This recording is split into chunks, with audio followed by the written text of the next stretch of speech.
All right, all right. Welcome to Anthony's Political Podcast, episode 11. We are back on schedule, and I will continue to be posting twice a week at 3 p.m. Eastern Standard Time on Sundays and Wednesdays. All right, so with that being said, I don't want to keep you guys too long, and let's get into it. All right, so first up, we got some housekeeping. It's coming from X. All right, it's from End Wokeness. It says, blaming the product instead of the thief. What a time to be alive, okay? Picture here is Chicago Mayor Brandon Johnson, newly elected. Says, the failure to install basic auto theft prevention technology in these models is sheer negligence, and as a result, a citywide and nationwide crime spree around automobile theft has been unfolding. And this was, of course, in reference to the Chicago mayor trying to sue Kia and Hyundai. Okay? The reason this is in housekeeping is because I want to talk about the underlying issue around this, okay? And Wokeness has encapsulated it perfectly by saying, blaming the product instead of a thief. What a time to be alive, okay? It's crazy to me that your first instinct as a mayor of a city with the highest crime rate probably in the entire United States, or near the top of that list, it baffles me that this is the first place your mind goes, to sue car companies for not making their cars equipped with turrets, basically. All right. And this kind of speaks to the same underlying issue that I talked about in the previous episode, in episode 10. Highly recommend if you guys want to watch it. I watched a couple of fat acceptance videos, and it's kind of the same. It's kind of the same mind virus. It's this idea that instead of bettering human beings and instead of bettering society, instead of taking the road that is more disciplined and harder to walk, we for some reason choose to lower our standards. All right. And I use that as an example with fat acceptance because, you know, the video that I talked about last time was a lady who wanted certain demands met for hotels. Okay. She wanted more accessible elevators. She wanted more accessible bathrooms, more accessible toilet seats, which would be higher up from the ground. She wants bigger hallways for plus size people. She wants all these things. She wants seating dimensions of all the chairs that she's going to be sitting in before she books a hotel. So she wants to be able to just go on, you know, the website for the Tipton hotel, and she wants all this information up front. She wants the engineering schematics for everything. All right. And my logical agreement or my logical disagreement with that was that it was expensive. No hotel is going to spend extra money just so plus size people can have a slightly better time. They're still going to be staying at the hotels. Like, hotels don't care about you. No business cares about people, right? Or they're in the minority if they do.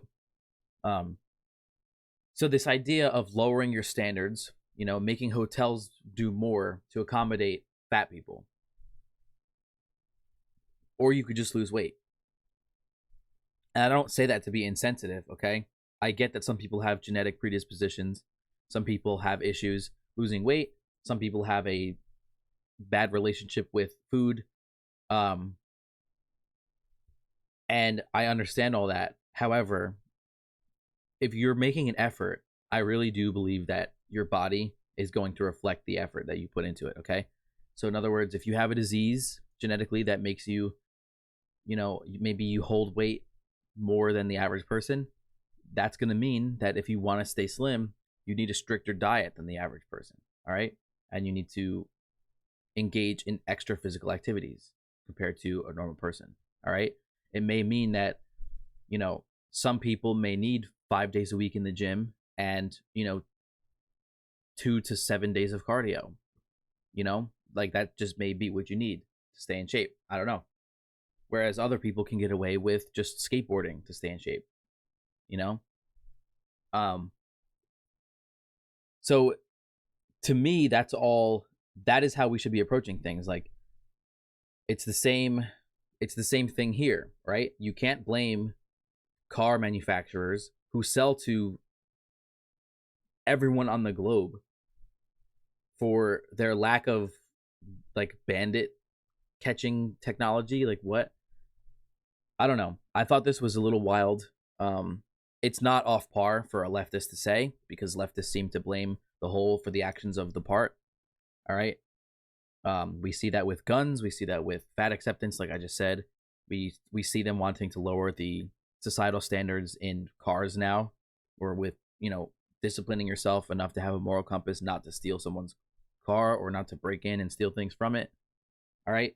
So the solution to this is not having Hyundai and Kia be Alcatraz type cars. Okay.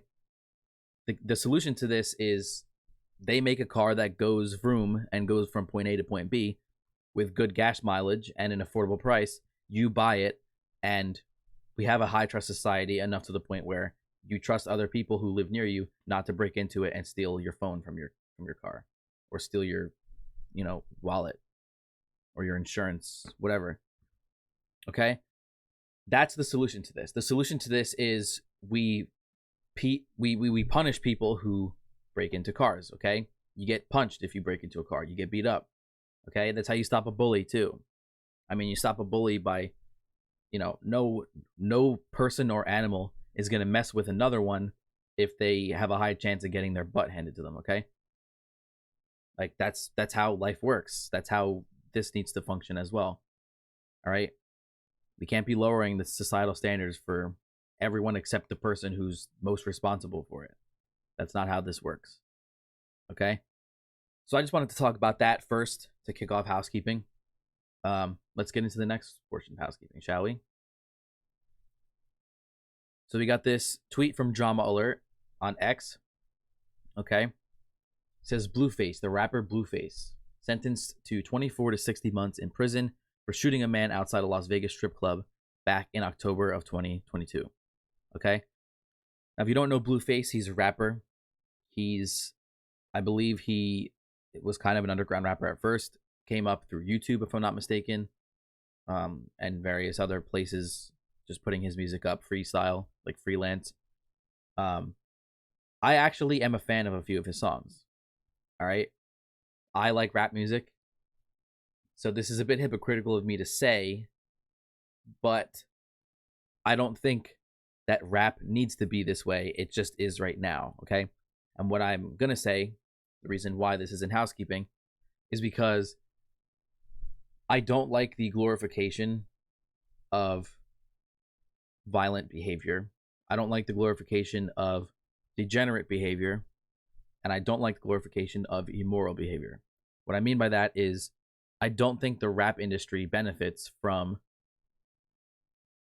like singing about shooting people, singing about gang violence, singing about stealing other people's girl, taking drugs, stepping on other people just to get money, rapping about promiscuity. It does not benefit from that. All right. Rap can be just as good if you rap about anything else. All right. You could rap about working hard. You could rap about overcoming some family issue. You could rap about anything, and it could still be good. All right. So that's what I wanted to say about the Blueface thing. Let's see what this video has for us. Appreciate that you have the other matter pending, but it's up to you entirely. This is your opportunity to say something, but you're certainly not. Okay. This reporter is going to decline to speak on his own behalf today. Right.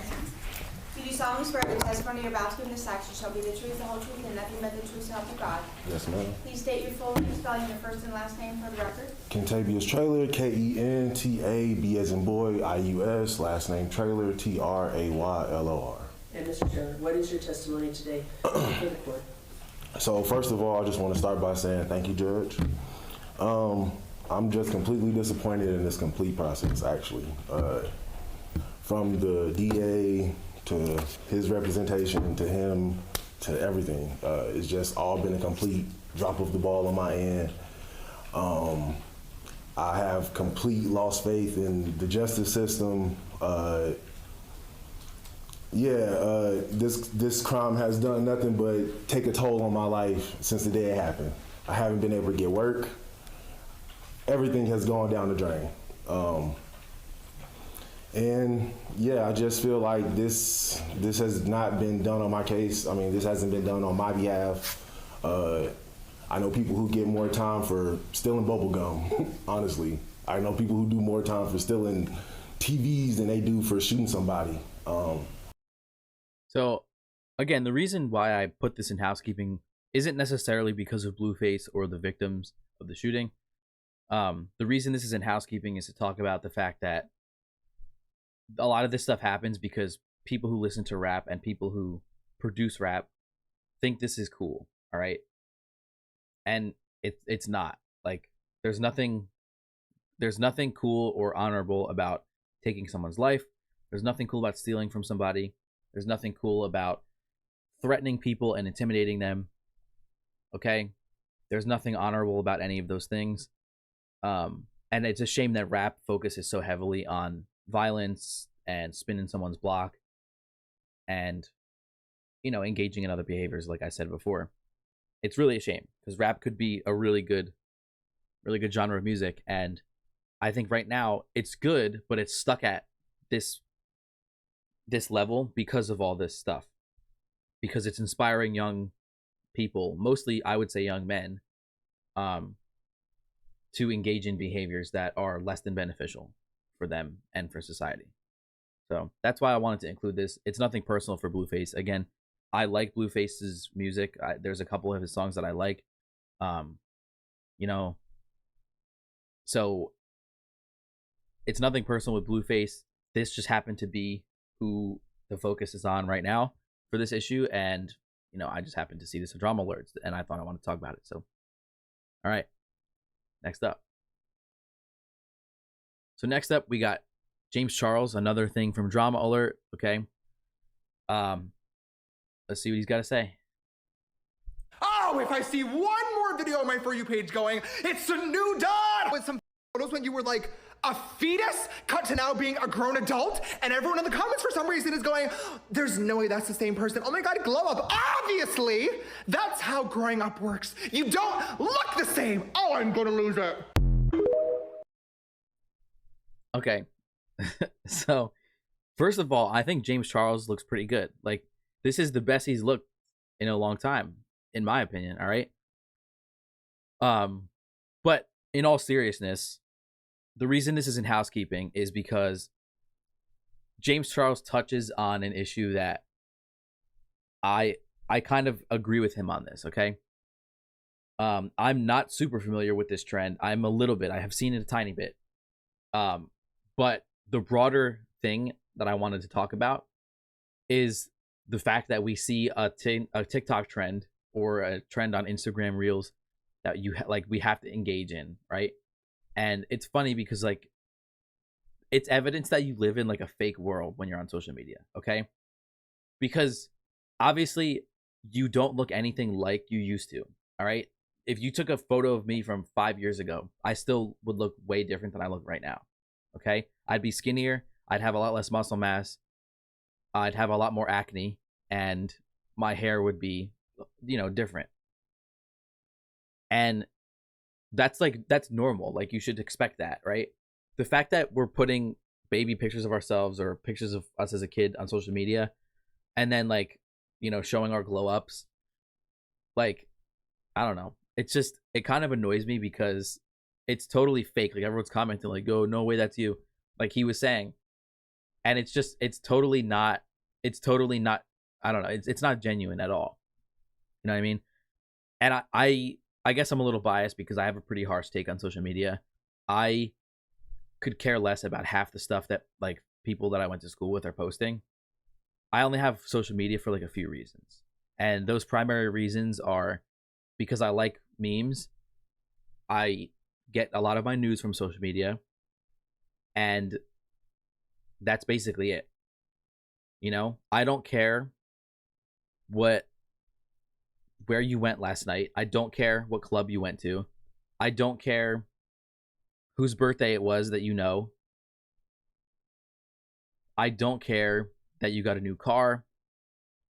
I don't care about the issue that you want to talk about today. I don't. I only follow you because I went to high school with you, you know? And I don't know. I'm so biased against this kind of stuff because it just annoys me. You know, I don't even care. Like I'm a Christian. I love the Bible. I love seeing God's word, right? But there's a way to not post things that are like in a cringe way. And like, I don't care what kind of coffee you bought. I don't care like about the devotional that you're reading. I know it can probably bless somebody, but I see it on your story and I'm just like, I don't know. It just rubs me the wrong way, you know, because I feel like everyone like preaches from their soapbox, you know, and that's kind of hypocritical, I guess, because I do a podcast where I talk about issues that are serious to me, but you know, this is out of the way. Like, you follow me if you want, you know what I mean? So I think it's a little bit different, but I just thought I would include this because it's funny how large of a reaction James Charles had to this, and it's funny. Like, I enjoyed watching him rant, you know. All right, next housekeeping order of business. Okay, next up we got a tweet or an X from Ian Miles Chung. Okay, it says based Florida, and this is a quoted tweet from Daily Loud. It says, new Florida law allowing the death penalty for adults who rape children under 12 is now in effect. All right, so the only reason I put this in housekeeping was because this is a W. Like, this is very good news. We want capital punishment for, you know, people who take advantage of underage people. Okay, that is a big no-no, obviously, and you know, we want to see the highest form of punishment possible because that should act as some form of deterrence so that it doesn't happen in the future. Okay, I don't know if this was DeSantis. I don't know if it was, you know, the state legislature there, but whoever did this, it looks like it's DeSantis. Big shout out to you. This is what we want to see. You know, I want to see more of this. This is good news. I want to see every state tackling, you know, pedophilia with legislation like this. Okay, this is how you deal with crime, and this is how you deal with degenerate crime like this. Okay, so that I just wanted to talk about really quickly. All right, next order of business. This is from the Washington Post. Okay, and it says an epidemic of chronic illness is killing us too soon. They have this cool thing where if I run the mouse around, it like uses the graphic, changes it. It's pretty cool. All right. So an epidemic of chronic illness is killing us too soon. Okay. By us, they mean United States. Here's what they have to say. United States is failing at a fundamental mission, which is keeping people alive. Okay. After decades of progress, life expectancy, long regarded as a singular benchmark of a nation's success, peaked out in around 2014 at 78.9 years, okay? Then drifted downward, even before the coronavirus pandemic, okay? Doubt. No, I don't doubt that, but that's not completely honest because COVID probably made the life expectancy go down. You know what I mean? So let's continue. Among wealthy nations, the United States in recent decades went from middle of the pack to being an outlier, okay? And it continues to fall further and further behind. A year-long Washington Post examination reveals that this erosion in lifespan is deeper and broader than widely recognized, afflicting a far-reaching swath of the United States. While opioids and gun violence have rightly seized the public's attention, stealing hundreds of thousands of lives, chronic diseases are the greatest threat, killing far more people between 35 and 64 every year. The Post's analysis of mortality data found. Okay, I want to stop here for a second. I see what they did there. Okay? Washington Post ain't slick. They lumped together US life expectancy, okay? Chronic diseases, basically, being a death, a reason for death. They lumped that together with opioids and gun violence, okay? Now, opioids, fentanyl, other drugs, I can see that being super high numbers, okay? However, if you look at gun violence, it's a little bit more complex than you might think initially, okay? It's murky sometimes. Because in a lot of cases, I'm not saying that this is what the Washington Post is absolutely doing. We would have to see their source on this, and it looks like they actually have one. But in a lot of cases, we'll look at that in a second. But let me, I'll finish my thought first. In a lot of cases, gun violence includes, suicides. It includes accidental fires. It includes manslaughter. It includes, obviously, someone shooting up a place, like a mass shooting. Basically, if there was a gun present, that is included in gun violence. All right. So, and also, in a lot of statistics, they may not even include just deaths. Like, gun deaths is different than instances of gun violence. Okay, if someone gets pistol whipped, that's different than getting killed, by being shot by somebody. So, not saying it's a whole lot different in terms of what actually occurred. Like, there was a use of a gun there both times, but you want to understand things fully. Okay. So let's take a look at this. The staggering scope of U.S. gun deaths goes far beyond mass shootings. Okay. This is from 2022. The spate of shooting attacks in communities such as Highland Park, Uvalde, Texas, Buffalo, has riveted attention of America's staggering number of public mass killings, but the rising number of gun deaths in the United States extends beyond such high-profile episodes. Okay. The surge in gun violence comes as a firearm purchase rose to record levels in 2020 and 2021, with more than 43 million guns estimated to have been purchased during that period, according to the Washington Post. Analysis of federal data on gun background checks. At the same time, the rate of gun deaths in those years hit the highest level since 1995, with more than 45,000 fatalities each year. Okay. So it's showing Sandy Hook shooting, George Floyd protests, January 6th. Okay.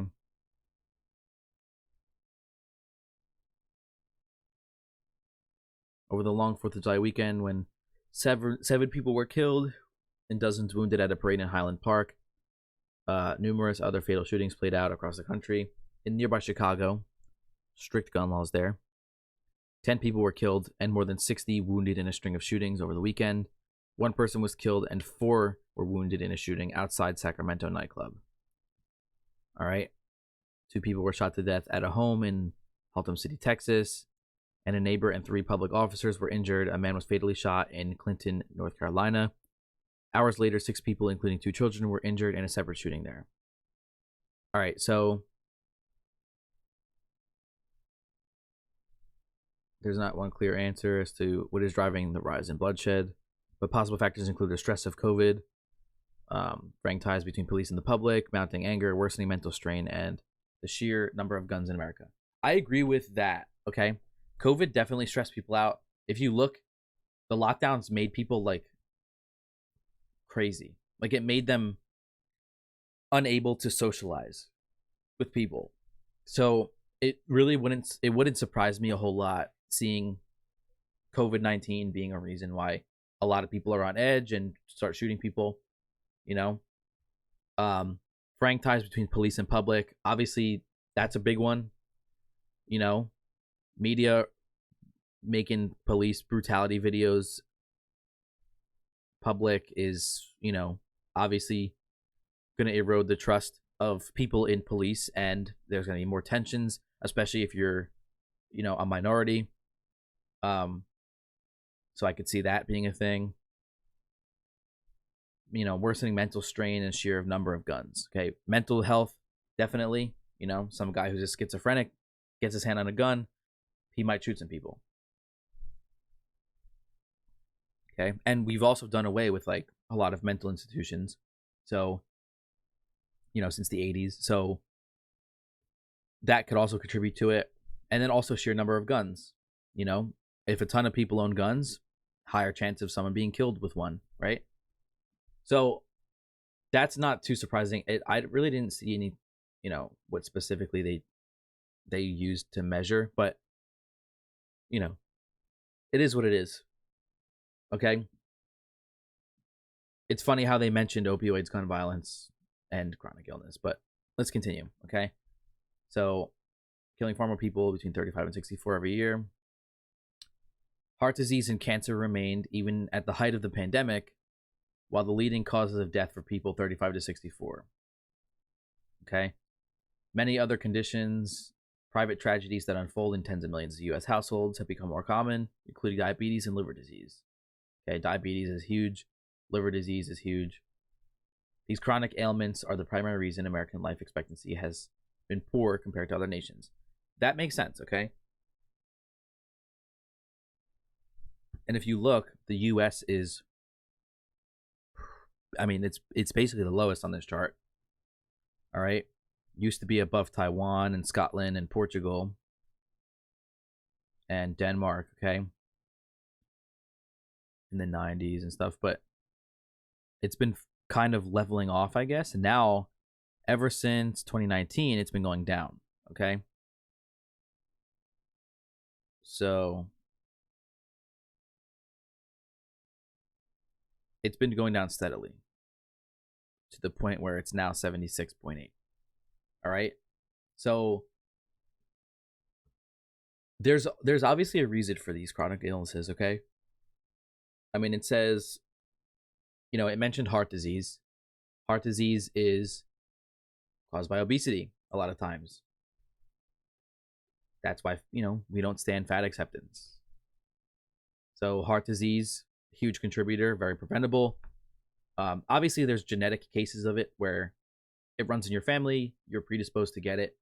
But again, there's always steps you can take to increase heart health, increase a lot of things in your life, and make your quality of life better, okay?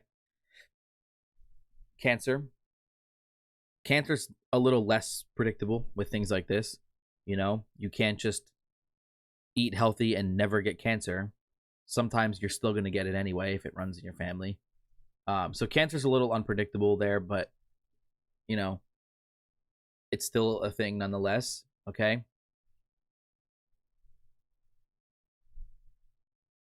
It also mentions, again, diabetes and liver disease.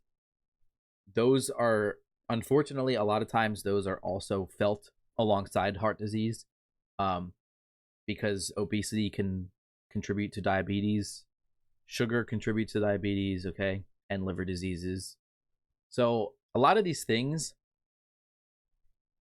are pointing in the same direction, okay? This article pretty much should just be saying U.S. life expectancy is falling because of people's diet and lifestyle. That's what it should be, okay? That's what it should read. But this is not the worst news ever. There is a silver lining here. The silver lining, obviously, is this is preventable, like I just said.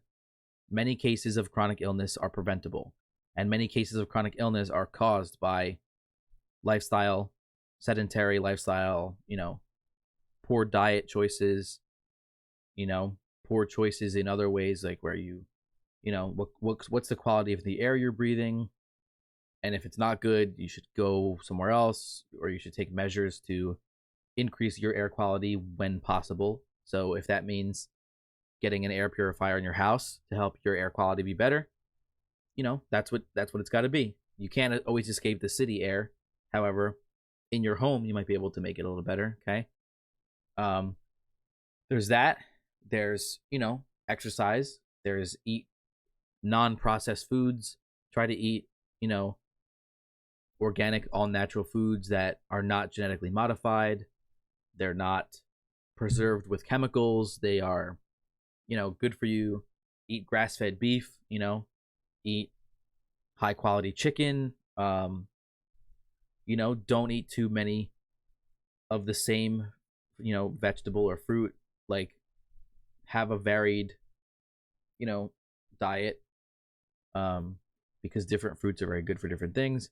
And also, if you notice a specific tendency that you've talked about with your doctor, like if you lean towards, you know, inflammation, well then, you know, take steps with your diet to reduce inflammation. So eat, you know, a lot of berries, drink tea, that helps with that. Like, take measures in your diet and lifestyle that are going to enhance your quality of life and make you less susceptible to these things. All right. So I wanted to talk about that as well, because it is a serious issue. Life expectancy should be high. I mean, we've been on this, you know, we've been recording history in the form of years since like 2,000 years ago and further back in history. So, you know, humans have been around for thousands of years. The least we could do is have some of this stuff figured out, you know?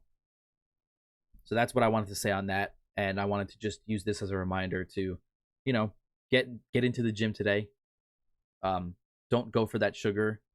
You know, try to not eat that grain. Don't eat bread. Don't eat pasta. You know, don't eat all these processed foods. Like, you know, make some good choices today. You know, get on that grind.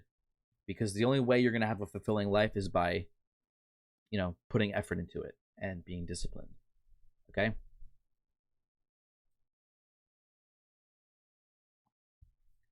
Okay, next up, we're getting into the news. All right, so that was the end of the housekeeping things that I wanted to talk about. This is the real news, all right? So we have this from the Post-Millennial, MTG, Marjorie Taylor Greene, and Thomas Massey back Kevin McCarthy after Matt Gaetz motioned to vacate the speaker. All right, so if you are unfamiliar with this, with what's happening, essentially in a very sped up version of the story, Speaker McCarthy has promised some things and has been put into office. And he has not kept those promises, according to Matt Gaetz. And Matt Gaetz has filed a notion to remove him. So they will vote on, you know, whether to remove the Speaker of the House. They need 200 something votes. I think it's 270 or something like that, or 260, something like that. It's in the 200s. So they, you know, there's no small number to hit. So Matt Gaetz is going to be relying a little bit on Democrats to get McCarthy out. And his reason for this is he believes that McCarthy has wronged both sides of the political aisle. Okay. Republicans have reason to be mad at McCarthy for him not keeping his promises. And Democrats have reason to, you know, oust him because, you know, he's not on their side, essentially, is what Matt Gaetz was saying. So let's read through this. Okay. Representatives Marjorie Taylor Greene and Thomas Massey both spoke out to oppose the motion brought by Florida's Matt Gaetz on Monday to vacate the House Speaker from the office. Okay. Gaetz posted, "Some of my wonderful conservative friends won't be voting to vacate McCarthy. They worry it might disrupt legislative business. I would remind them that the full scope of legislative work on the floor yesterday was renaming 2 post offices." All right. That is very discouraging to hear. I don't want to hear that the extent of Congress's work yesterday in the House was renaming 2 post offices. That is so pointless. So let's move on. In response, Greene said, "I agree with you. We need serious change, but there's no plan, and no one capable of even stepping up. Last time Freedom Caucus threw out a speaker, we ended up with Paul Ryan, who did not support President Trump's agenda. Nothing can truly change until Trump is back in the White House." Okay? There's the tweet. She tweeted Matt Gaetz. Massey had a similar take, saying that the issues facing the House would only be compounded if McCarthy were vacated. From my perspective, the House has been functioning better, more transparently, and more conservatively with Speaker McCarthy than it did with Speaker Boner and Speaker Ryan. We have issues, but replacing Speaker McCarthy won't magically fix them. All right. In fact, it could get worse, he said. Some are asking how it could get worse. Here's one bad scenario. In the new speaker election, a candidate wins not by getting 218 Republican votes, but instead by getting some Democrat votes in exchange for letting their bad bills come to the floor or otherwise sharing power. Okay? So, MTG and Thomas Massey are essentially making this political, and Matt Gaetz is essentially like keeping it individual, you know? Matt Gaetz is like, this guy promised things, didn't deliver, get him out. MTG and Thomas Massey are saying, while he may not have accomplished his promises, it's worse without him. Okay? So, Gaetz' approach is, this guy's not doing his job, get him out. And their approach is, yes, but he's the lesser of two evils. Okay? I can understand both sides. However, I still agree with probably Matt Gaetz. Just because I'm of the mind that on an individual basis, if you failed to keep your promise, you should not hold office. Okay? That's just, it should be that simple. I mean, that's the reason there was a motion to impeach Joe Biden, or an inquiry, or a discussion about an inquiry, sorry. That's the reason why, you know, there was a kind of a motion to impeach Trump, but they also made up bogus charges for that. So, you know, I have Matt Gaetz' opinion here, and what he's going to say. So let's see what he says. When they've accused him of, you know, accused him that they basically said this is going to result in more turmoil than good. So let's see what he says. Are you worried about throwing this institution into chaos, paralyzing an institution that your party runs? Well, you know what I think paralyzes us? Continuing to govern by continuing resolution and omnibus. You know what I think throws this institution into chaos? Marching us toward the dollar not being the global reserve currency anymore. You talk about chaos as if it's me forcing a few votes and filing a few motions. Real chaos is when the American people have to go through the austerity that is coming if we continue to have $2 trillion annual deficits. You don't know chaos until you've seen where this Congress and this uniparty is bringing us. Chaos is not forcing votes. Are you worried? All right, so pretty good words from Matt Gaetz. His argument is we're already in chaos. A little more chaos to bring about less chaos in the future is not going to kill us. All right? So he seems to be, what's the word I'm looking for? Long-sighted, I guess. He's, you know, he's thinking about the future. He's you know, the short term he's saying may not be pretty, but it's not going to be pretty if we leave it either. So, you know, best to move. You know what I mean? So that's something I can understand. I can understand, again, Massey and MTG's opinions too. Like, the quickest way to, or one of the quickest ways to, I guess, uproot something is to keep changing it. You know, change is a funny thing because, you know, the more things you change in a short amount of time, the more unstable things become. So I can see that, okay? However, I do think in this case, Gaetz is right. You know, we got to get him out. So, you know, that's what I wanted to say about that. And I wanted to show how Matt Gaetz feels about this, what he's saying, you know, and how, you know, how he's thinking about it. Because in his mind, it's better to get him out and, you know, get him out and restart, you know, and do what's right. So, next up, speaking of Marjorie Taylor Greene, this isn't personal for her. I just She was the one who tweeted about it on X. So, this is what I'm talking about. So she says, let me show you how easy it is to exit the Cannon building if the doors are closed for the weekend. All right. So in the video, she says, no need to pull the fire alarm. You simply have to walk down some steps. Jamal Bowman knew what he was doing. Okay. So if you don't know, Jamal Bowman has pulled the fire alarm, and his defense in why he did so is, he couldn't get out the doors.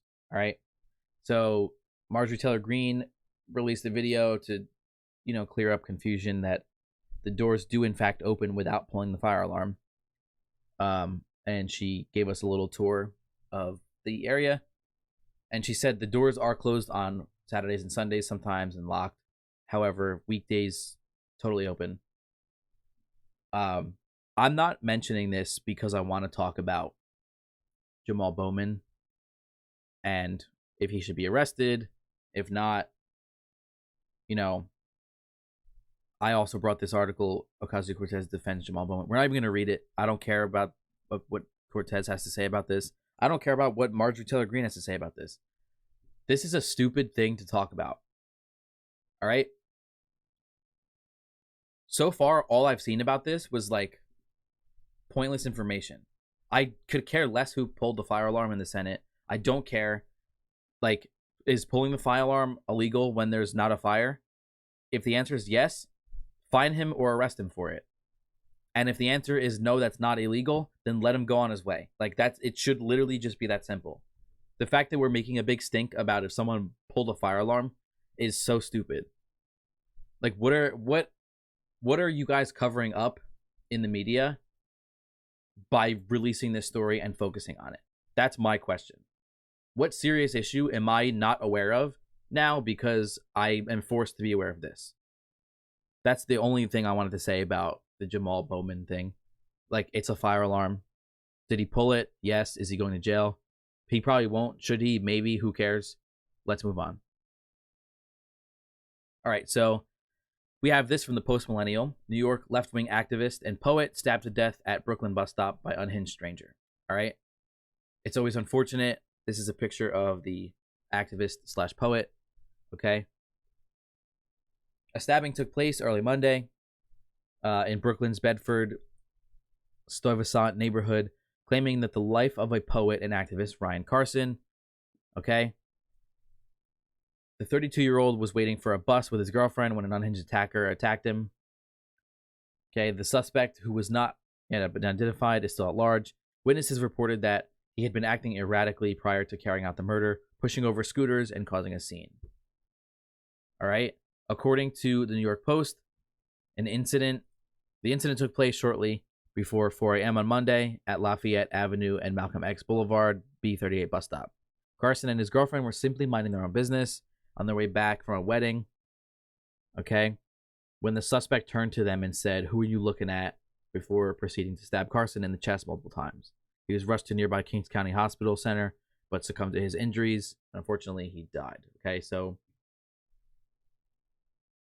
this is unfortunate to see, all right? The reason that I want to talk about this is because this type of behavior, this street rat behavior, is not okay. All right? It's, and some people are going to say, like, oh, this guy got a taste of his own medicine because he's a left-wing activist in New York and he's been stabbed to death. And, while that may be true, he could have voted for whoever's putting these policies in place and, corroding the justice system there. While that may be true, it's still unfortunate. It's still a tragedy when someone loses their life. And when their life is taken, how old is he? 32-year-old? So, that's sad. Like, he's only 32. He's like, he hasn't been around for a super long time. He had a lot more life to live. And it's even worse that he was murdered in front of his girlfriend. That's horrible. It's horrible. So I just wanted to talk about that in regards to the serious issues that are taking place in New York with their attorney general and with their justice system. It really is a shame that they're like prosecuting Donald Trump so harshly for bogus charges, but you know, knowing New York, this guy, you know, who stabbed Ryan Carson, you know, he's probably going to get away with it, or he'll get a slap on the wrist and you'll see him back, you know, back in action again. So, you know, it's a shame. All right, next up, we have from Daily Mail, the price of being a sanctuary city. All right, so New York has been taking on illegal immigrants, kind of against their will, and they're getting a taste of their own medicine. You know, they were the ones who were shouting for these policies, and they're like, we got to take as many people in. America is a safe haven for all the afflicted people on earth, and you know, if you're an asylum seeker and you're a refugee, come here because we will help you. You know, then they get here, and where's the help? You know, I'll tell you where the help is. It's right here. Price of being a sanctuary city. NYC is preparing to spend an extra $1 billion on hotels alone to shelter migrants for 3 more years. Okay, $1 billion in 3 years. That's crazy. You know how much $1 billion could do for any other community in 3 years? You could put $1 billion into tax breaks for businesses. You could put $1 billion into Social Security. You could put it into teachers' retirement, like pensions for teachers, you know, employees of the state. You could do so many things with $1 billion. And for some reason, we are storing illegal immigrants by the thousands in New York City hotels because there's just nothing else to do with them. $1 billion. We have a reparations plan taking place in California, and it's going to be millions and millions and millions of dollars. We have a $1 billion migrant problem here with hotels and housing and Wi-Fi and free phones. We have billions of dollars going to Ukraine, and we're all while we're being devalued with our dollar. The US dollar is dead. The BRICS currency is trying to take over. US economy is on the verge of collapse, and we're still spending $1 billion over the next 3 years on this. That's crazy. Republicans, conservatives in New York City, I want to ask you something. I want to ask you, are you okay with paying taxes, right? Are you okay with paying taxes so that your city can blow $1 billion in 3 years on migrants that are going to take your jobs, take your housing opportunities?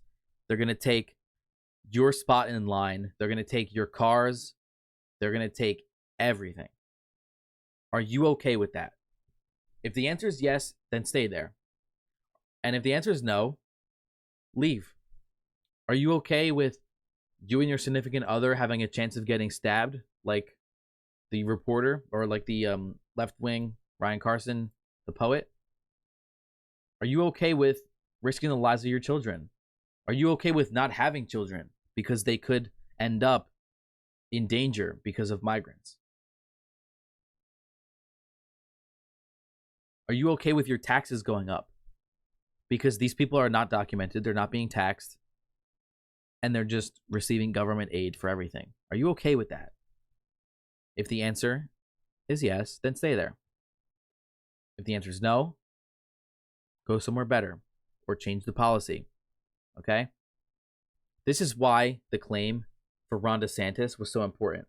The claim that Ron DeSantis said he's going to bring all these people back to where they came from. That is so powerful because he's a governor from California, or from Florida. Like previously, prior to running for president, he didn't have to care about anyone's issues. He didn't have to care about New York. He didn't have to care about West Virginia. He doesn't have to care about North Dakota. He doesn't have to care about Cali. He doesn't have to care about Mexico. He doesn't have to worry and care about Canada. He was the governor of Florida. He didn't have to care about anything except Florida. Okay? But he cared about more than that. He's running for president, and he's vowing to return these people to outside the U.S. Got to respect that, okay? Don't know if it'll happen. I hope it does. But I also hope Trump becomes president because that's my boy. But this right here, this article, is the reason why Ron DeSantis' claim and promise there is so important. It's the reason it's so important. This needs to happen, okay? Right here, it says NYC is caring for about 60,000 asylum seekers. They're not even calling them illegal immigrants. They're calling them asylum seekers, bro. Where's my asylum? I can't afford rent, bro. Where's my asylum? Okay? They arrived through Texas. The city's contract with more than 100 hotels will cost a total of $1.365 billion. Okay? So it's over $1 billion. It's on its way to $1.5 billion. You know, and to be honest, in the next 3 years, it could be way more than that because of inflation. Okay? This is crazy. This is clown world we live in. All right? Got to get out of there. You know, it's a shame too because it's not even just New York City that's paying the bills for this. These migrants are going to get federal assistance most likely in a lot of their cases, you know? So they're mooching off of us non-NYC citizens, and then they're mooching double off of NYC citizens, which is crazy. So last time I checked, NYC was a pretty expensive place to live. So that's all I wanted to talk about today. So if you guys liked what you heard, if you like the content, if you like hearing me talk, if you like hearing my voice, like seeing my face, you know, drop a like, drop a follow, you know, follow along with me. I post twice a week, every Sunday and Wednesday at 3 p.m. Eastern time. You know, come chat with me, throw a comment down. I would love to answer questions. I would love to see what you guys think. All that beautiful stuff. If you guys have a topic you want me to cover, put it in the comments. I would love to. And I will see you guys in the next one. Peace out.